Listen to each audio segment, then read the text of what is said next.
My name is Amanda Allen. I'm Executive Vice President at Wharton County Junior College. My direct purview is over strategic planning for the institution, institutional effectiveness. Basically, I work with our various programs, student service offices, to make sure that what they're doing is best serving our students. Are we using our resources to the optimal level? Are we providing the absolute best service we can to them? In overseeing our multiple campuses, the primary focus is to make sure that our program quality is consistent regardless of where our students might go to school, whether they're at the Richmond campus or Wharton campus. We want to make sure that they're getting a quality education. We also want to make sure that our student support services are adequate and efficient for our students, no matter what campus they're located on, to make sure that they have access to advising, registration, graduation information, again, regardless of what campus they're on or how many hours they're taking with us. Research is really where I got my start in higher education, so it's at the heart of everything that I do in my work. By looking at our data, we can make sure that we're pinpointing exactly where we're serving our students well and leverage that to hopefully do more of it across other support services or programs. Also, by looking at the data, we can identify areas where we might have some challenges or need to improve our services. That's going to allow us to make strategic decisions about where to spend our manpower and our money. One impactful example of a project that the foundation has been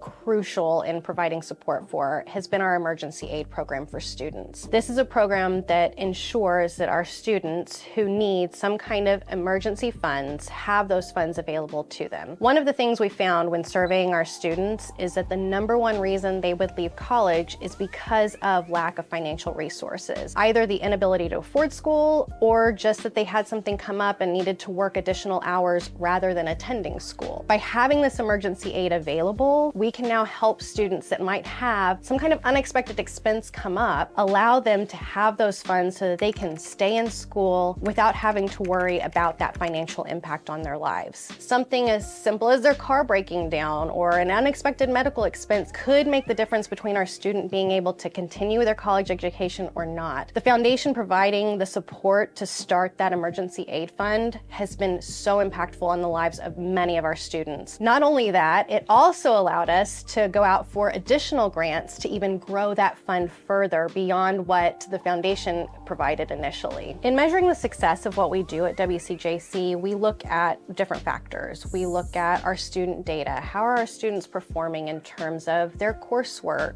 their graduation rates, their transfer rates? We want to make sure that our students are making progress and that they are completing a credential or getting into that four-year institution that they've always wanted to go to. But we also take time to really talk to our students. We survey them, we have focus groups. We want to get the context behind that data. We want to know, what are they struggling with that we can help provide support for them? What is it that's going to help them to succeed in college? And are we able to provide those supports to them in a way that maybe a larger school can't? So we look at the whole student. We make sure that they're doing well both inside the classroom and in their personal lives. Our donors and community partners are essential in everything we do at WCJC. I always say that WCJC isn't a community college, we're your community college. We are in the community, we're serving the community students. But as part of that, we need your support as well, and we get that. We're very fortunate to have partners that help us with things like scholarships and endowment funds. We have emergency aid support through various partners. Many members in the community provide things for our food pantry, clothing assistance for these students. So again, the community is really who helps us provide those wraparound services. We're going to be able to take care of the student while they're in the classroom, but we all know that getting through college takes much more than just getting through your classes. It takes all of that other support, and that's really where our community, our donors, provide that holistic support for our students. They're making sure that they succeed outside of the classroom while we're trying to help them inside the classroom. My hope for the future of WCJC is that we continue to expand access to education for the students in our service area. I want to make sure that anyone that comes to us can come to us knowing that they're going to get into the four-year of their choice, or they're going to be able to find a job that's going to pay a living wage once they leave us. A key part of that is going to be having community support and donors that continue to work with us and the foundation to make those opportunities available to students, to make sure that we can have programs that are innovative, forward-thinking, that are going to get our students into those high-paying jobs, that they're going to give us additional support so that we can provide those those wraparound services for students. They can have the financial aid they need in order to not have to worry about an unexpected expense. And they can just worry about taking advantage of their education. We have to have community support in order to do that. We are a community college, and so we rely on the community. But my hope is that the community then sees us as their partner in making sure that we have citizens who are in those jobs that they love, that are giving them a living wage so that they can go on to support their families and support their dreams for where they want to go in their life.